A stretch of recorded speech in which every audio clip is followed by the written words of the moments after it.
Shalom, la paz inigualable del Padre Eterno ocupe por completo sus almas y corazones. Soy Javier Bacallao, bienvenidos a Deiksai Ministry, Ministerios Casa Olivo, Ministerio del Padre Eterno para las familias del pueblo del Creador, un Creador perfecto, con palabras igualmente perfectas, palabras que no se contradicen, las mismas palabras del libro de Génesis, las mismas palabras que están vigentes hoy en día, las mismas palabras del libro de Revelaciones, el libro de Apocalipsis. Un todopoderoso único de relación personal y no de religiones, sin divisiones. Un solo pueblo, el cual el Creador llamó Israel, palabra hebrea que significa quien lucha con el Creador, descendientes directos de Abraham, Isaac y Jacob.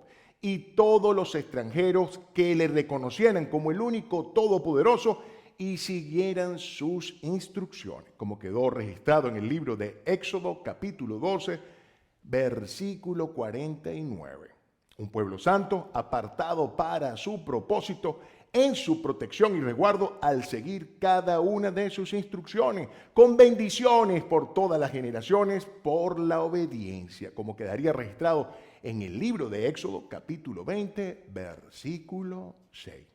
Un pueblo con un pacto perpetuo, donde nos comprometemos a obedecer cada una de las instrucciones del Creador como una demostración de amor y respeto al Todopoderoso, como lo indicó el Mesías en los escritos de su apóstol Juan en el capítulo 14, versículo 23, donde el Mesías nos dice que la única manera de amarle y de amar al Todopoderoso, al Creador, a su Padre, es a través de la obediencia, lo cual traería la plenitud de su presencia en nuestras vidas, nuestras almas y corazones.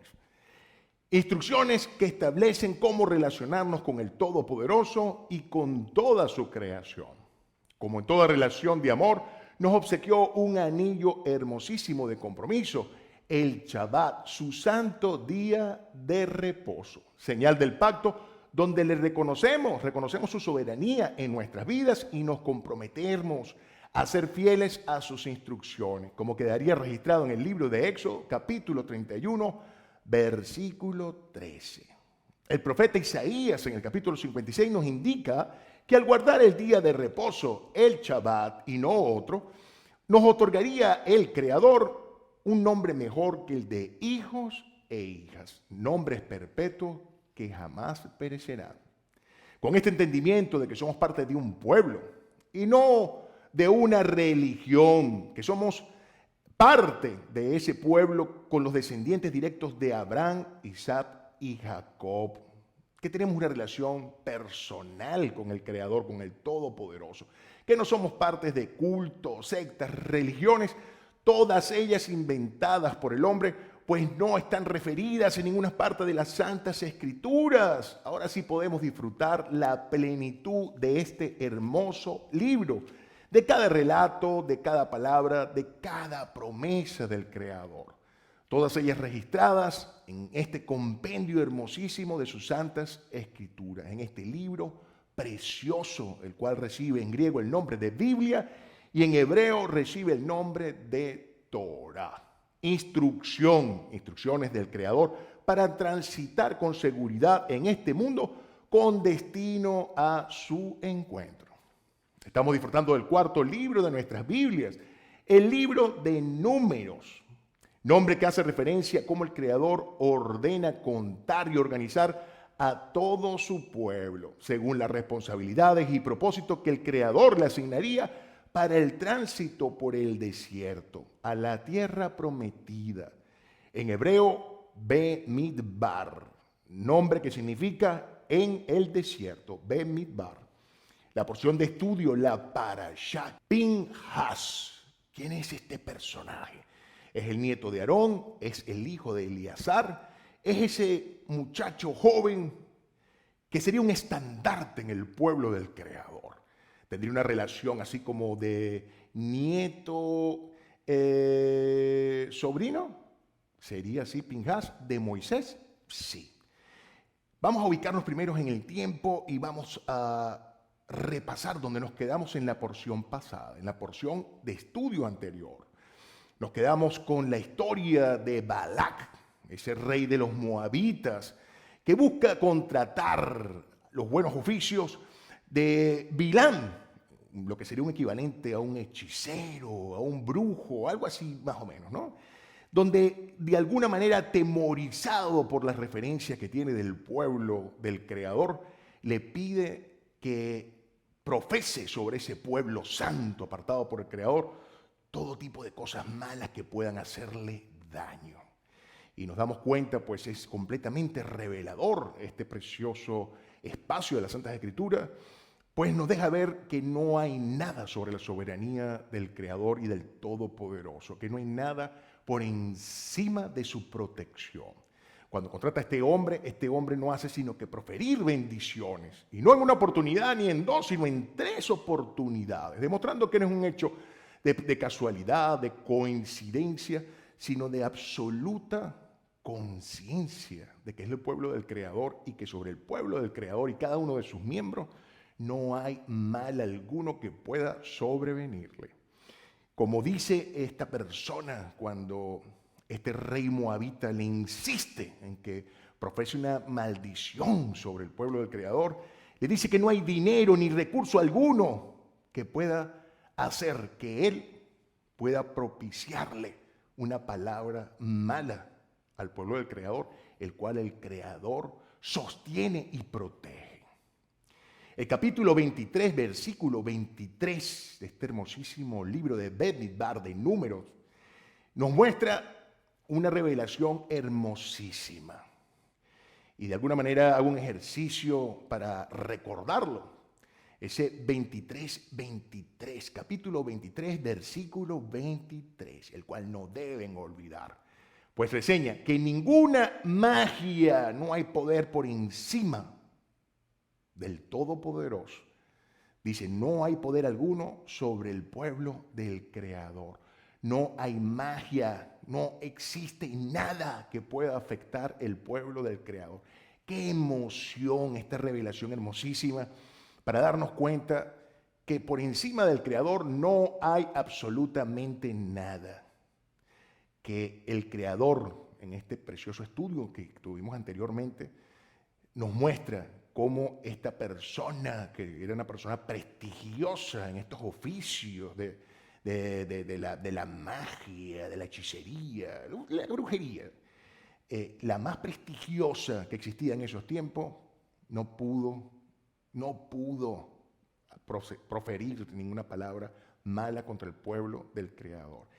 Y en estas mismas líneas, se nos hace la referencia que quien le haga bien al pueblo del Creador recibirá bendiciones, y quien le haga mal recibirá perdiciones. Así lo vemos registrado en este hermoso libro, en el capítulo 24, versículo 9.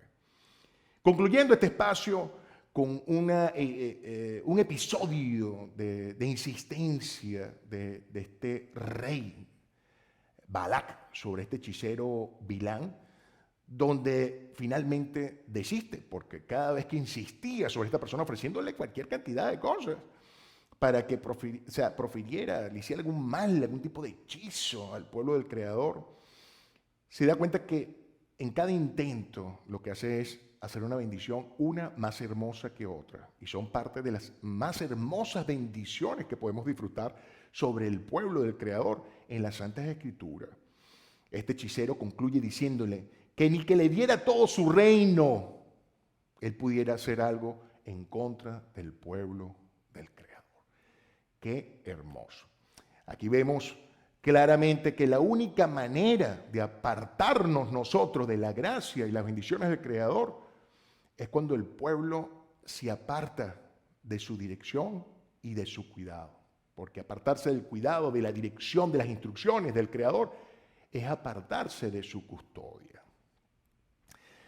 Aquí nos encontramos, ya adentrándonos a esta porción de estudio, que el pueblo se encuentra en ese momento situado en Sitín y se encuentra en una porción de compartir con las mujeres madianitas. Este fue el medio que permitiría que el pueblo del Creador se apartara de la gracia del Creador. Vamos a ver un poquito más esto en profundidad. Aquí vemos cómo los varones del pueblo del Creador se encuentran débiles en cuanto a seguir las instrucciones del Creador y se ven seducidos por estas mujeres que profesaban cultos paganos a sus deidades, invitándolos a intimidad, o sea, a estar en intimidad y en esos espacios de idolatría. Aquí vemos cómo esta situación propicia una plaga letal sobre el pueblo del Creador que causaría la muerte de 24,000 personas. El Creador con esta situación ordena a Moisés a justiciar a todos los responsables, todas aquellas personas que habían sido desobedientes a las instrucciones del Creador al incurrir en la abominación de estos actos paganos lujuriosos, que definitivamente apartaron al pueblo del Creador de su gracia y su cuidado. Aquí vemos cómo Moisés da las indicaciones a las autoridades de cada familia y todos consternados, sumergidos en un llanto, se encuentran presentando la irreverente postura de un hijo, de una autoridad del pueblo del Creador, quien se paseaba, se exhibía con una mujer madianita, hija también de un jefe destacado de los madianitas, con la cual pretendía intimidar. En ese momento en que el pueblo se encontraba con todas sus autoridades sumergidas en un llanto, en una profunda desconsolación, este joven lleno de soberbia y de arrogancia, de alguna manera quería mostrar que él podía hacer lo que él le placía, ¿no? En ese momento sobre estas personas se sobremonta este joven, Pinhas, y toma una lanza y se va sobre estas dos personas y las ajusticia. En ese momento en que sucede este hecho, cesa por completo, dicen las Escrituras, la plaga que estaba causando esa fatalidad sobre el pueblo del Creador. En ese momento, Pinhas recibe por parte del Creador bendiciones sobreabundantes sobre su vida y sobre toda su descendencia, en la cual el Creador establecería la responsabilidad por siempre de servirle. Qué episodio tan revelador. Vemos cómo el pueblo se encontraba sufriendo las consecuencias nefastas por esta postura de estos varones que se vieron involucrados en ese acto de seducción, donde estas mujeres paganas aprovechaban y los involucraban en ese culto que tenían a estas deidades. Y vemos cuáles fueron las consecuencias y vemos que mientras estos estaban sumergidos y tenían una orden precisa del Creador, porque el Creador ya le había girado instrucciones, le había ordenado a Moisés que tenía que ajusticiar a todos estos responsables para poder romper con ese ciclo de desobediencia que estaba afectando a todo el pueblo. Y ellos estaban sumergidos en un llanto y esta persona se sobremontó a esa situación y obedeció las instrucciones del Creador, sin duda alguna, porque la instrucción era ajusticiar a los responsables, ¿no? El Creador ordena acabar, después de este hecho, ordena acabar con la raíz del mal que apartaba a su pueblo de la santidad, de ese espacio donde el Creador les tenía apartado bajo su resguardo, y ordena dar término al pueblo madianita y con ellos a sus perversiones. Vemos que esto sucede inmediatamente después que se da este episodio con Pinhas. Después de la plaga mortal, ya próximos a entrar a la tierra prometida, frente al río Jordán, en las llanuras de Moab, frente a Jericó, el Creador ordena contar nuevamente a su pueblo. En esta oportunidad para distribuir la tierra prometida según sus cantidades de familia, por tribus a sus descendientes, recordando El conteo que se hizo inicialmente cuando el pueblo estaba ya en el desierto, cuando se encontraban ya en el desierto de Sinaí, cuando por desobediencia a las instrucciones del Creador, no se encontraban ahora presentes en este maravilloso momento cuando iban a entrar a la tierra prometida. Esto ya había sido advertido que sucedería desde el inicio de la travesía por el desierto. Por el Creador ya les había advertido que esto iba a suceder, que solamente sería Caleb y este joven de nombre Yehoshua, con una generación nueva, los que tendrían ese beneficio, esa bendición de entrar a la tierra prometida. El Creador hace una distinción especial sobre las mujeres que van a heredar, que tienen familias donde no nacieron varones, como fue el caso de la familia de descendientes de Manasés, dando un precedente para que se le asignara igualmente, sabiendo que no habían varones que fueran a tener la sucesión de este beneficio, para que ellas recibieran las porciones correspondientes de la tierra prometida. Esto también se ve en este espacio de estudio. El Creador dirige a Moisés a la cima del monte Abarim. Esta palabra Abarim en hebreo significa al otro lado, más allá, para que contemple la magnitud y la belleza de la tierra prometida. Y le recuerda lo ya comunicado y registrado en el capítulo 20, versículo 12 de este libro, que él no sería quien guiaría a su pueblo para entrar en la tierra prometida. Imagínate este momento donde el Creador le permite contemplar la maravilla de lo que es la tierra prometida y le recuerda, escúchame, tú como líder, como guía, tenías que guardar con celo cada una de mis órdenes y te dejaste desconcentrar, cargado de emociones. Y es que no te resultaba fácil, acababa de morir su hermana, se encontraba con un pueblo que permanentemente, este hombre con ya 120 años por cumplir, un pueblo que era irreverente, con una mala postura, y se dejó llevar por las emociones. Cuando el Creador, en ese momento en que estaban sedientos, le giró una orden, y se la giró como son todas las órdenes del Eterno, del Creador en las Santas Escrituras, con precisión absoluta. Aquí no hay espacios para interpretaciones.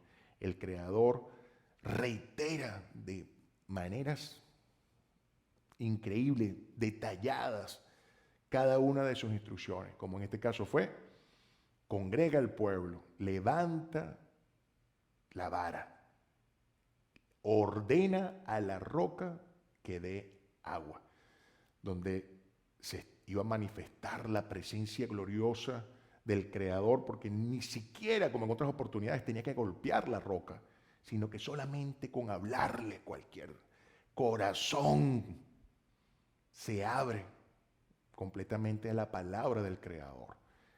Un mensaje hermosísimo que estaba implícito, que de alguna manera cargado de emociones, justificadas todas sin duda alguna. Este hombre golpeó la roca. Así estamos nosotros expuestos a esa evaluación permanente de cómo debemos tratar nuestro carácter con mansedumbre. Y ese es el ejemplo que el Creador nos quiere regalar a través de esta experiencia con Moisés y las experiencias que relatan las Santas Escrituras de lo que fue la vida de nuestro Mesías. Siempre con esa mansedumbre, con ese amor, compasión y misericordia que no podemos extraviar, no podemos perder bajo ninguna circunstancia, porque estamos deshonrando a nuestro Creador. Una vez que se sucede esto y que el Creador le comunica una vez más, como ya estaba registrado anteriormente, que Él no sería quien guiaría a su pueblo por este evento a la tierra prometida, lo que menos uno se imagina que va a pasar con Moisés, pero es que siempre enalteciendo sus características de un preciosísimo siervo creador, Moisés le pide al Creador que no deje a su pueblo sin guía, pues sería como un rebaño sin pastor. Esto lo registra el capítulo 27, versículo 17. Aquí vemos una vez más el carácter hermoso de esa relación que Moisés tenía particularmente por el interés del pueblo del Creador. En este momento pareciera que como que ya no le debería importar nada. 120 años de edad prácticamente ya por cumplir, y se encuentra que por culpa de este pueblo, que lo llevó a ese nivel donde no pudo obedecer con precisión la instrucción del Creador, ya no le debería importar nada, y sin embargo, en todo momento pide guía, orientación, como siempre pidió compasión y misericordia para con el pueblo del Creador. Esta es una vez más. El Creador elige a Yehoshua para llevar el pueblo a la tierra prometida. Y aquí vamos a detenernos porque esto queda registrado de esta misma manera en el capítulo 27, versículo 18, cuando el Creador elige a Yehoshua para llevar a su pueblo a la tierra prometida. Aquí hay algo bellísimo, muy revelador. Vamos a recordar quién era este Yehoshua, quien inicialmente tenía el nombre de Oseas. Pero es que Oseas también en hebreo viene de la misma raíz y significa igualmente, de alguna manera, relación de salvación. O sea, significa salvación. Y Yehoshua significa la salvación del Creador. Este nombre se lo cambia Moisés. Y vemos que Yehoshua fue ese hombre que junto con Caleb siempre estuvieron prestos a obedecer todas las instrucciones del Creador, y cuando fueron enviados a explorar la tierra prometida por iniciativa de Moisés, ellos fueron los que trajeron la información de la gracia del Eterno, del Creador, sobre esas tierras. Y aquí vemos que este nombre Yehoshua, su diminutivo es Yeshua, salvación. Es el nombre que de alguna manera las Santas Escrituras identifican a nuestro Mesías. Y es que vemos también en Yehoshua esa función que el Creador ha designado sobre él de llevar su pueblo a la tierra prometida, como esa función que tiene nuestro Mesías Redentor de llevarnos a esa tierra prometida que es la eternidad con su Padre. Vemos estas preciosas líneas que revelan de alguna manera esa dirección que siempre el Creador con su infinito amor tiene sobre su pueblo de buscar esa guía en perfección, tanto como Yehoshua para que lo lleve a esa tierra física que se convertiría en ese territorio que hoy día reconocemos con el nombre de Israel, el mismo nombre que recibe el pueblo del Creador. Y vemos cómo ese diminutivo de Yehoshua, que es Yeshua, es la forma en que se identifica nuestro Mesías, quien nos dirige al Padre Eterno. El Creador ordena también en esta porción recordar la celebración de todas sus santas convocatorias, de sus fiestas solemnes, lo que conocemos en hebreo como los Moed, los Moedim, con sus respectivas ofrendas correspondientes, es decir, sus corbán, sus corbanot, como se reconoce en hebreo, las cuales deberían ser llevadas sin falta, las cuales deberían ser agradables, lo mejor, sin defecto, y las detalla con tal precisión absoluta que se toma 2 capítulos completos, el capítulo 28 y 29 de este preciosísimo libro, para detallarla, lo cual nos revela el nivel de precisión que nos da el Creador en sus santas escrituras, no dando espacio a creatividad ninguna. Los corbanot, los corbán, las ofrendas, como los santos días de convocación, las fiestas solemnes del Creador, son del Creador.